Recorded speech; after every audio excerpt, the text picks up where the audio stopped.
부산시가 2019년까지 1,100억 원을 들여 진행하고 있는 중앙버스 차로제. 부산도로 실정에 맞지 않다는 보도 전해드렸는데요. 과연 안전한지에도 의문이 들고 있습니다.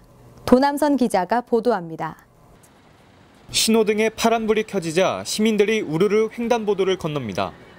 길을 건너려는 것이 아니라 중앙버스 전용 차로에서 버스를 타기 위해서입니다. 장애인이나 노약자, 어린이들은 버스를 이용하는데 당연히 불편함이 따릅니다. 더 심각한 것은 안전 문제.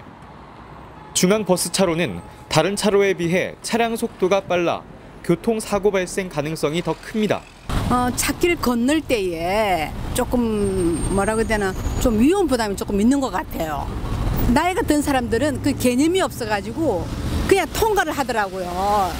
그냥 중간 지점 있는 걸 모르고 있는데도 알면서도 그냥 건너는 거예요. 실제로 서울에서는 지난 2010년부터 2014년까지 5년간 중앙버스 차로에서 1,300건이 넘는 교통사고가 발생했습니다. 이 기간 동안 사망자는 37명으로 일반 도로에 비해 치사율이 2배가 넘습니다. 부상자도 5년간 3,000명이 넘습니다. 1년 평균 600여 명이 BRT를 이용하려다 다친 겁니다.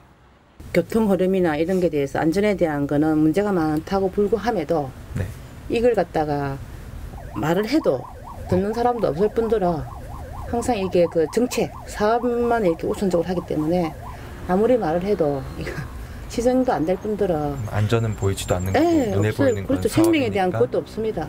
2015년 발표된 서울시립대 최재성 교수의 논문에 따르면 중앙버스 차로제는 보행자의 무단 횡단 사고를 불러일으키는 주요한 요인으로 연구됐습니다.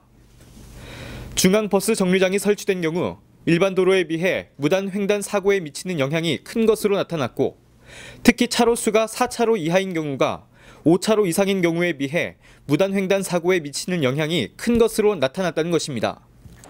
중앙버스 정류장이 있는 경우 보행자는 도로 전체가 아닌 정류장이 있는 교통섬까지를 횡단거리로 파악하고 횡단거리가 짧다고 인식해 무단횡단 빈도가 증가하는 것이라는 게 논문의 요지입니다. 그러나 부산시는 안전에 전혀 문제가 없다는 입장입니다. 저희들도 그 지역에 대해서 횡단 신호라든지 이런 것들을 조절해서 지금 최적화를 지금 하고 있는 중에 있습니다. 소 잃고 외양간 고치는 후진국형 행정을 반복하지 않으려면 지금이라도 부산시가 BRT에 대한 명확한 안전 대책을 수립해야 할 것입니다. 아시아뉴스통신 도남선입니다.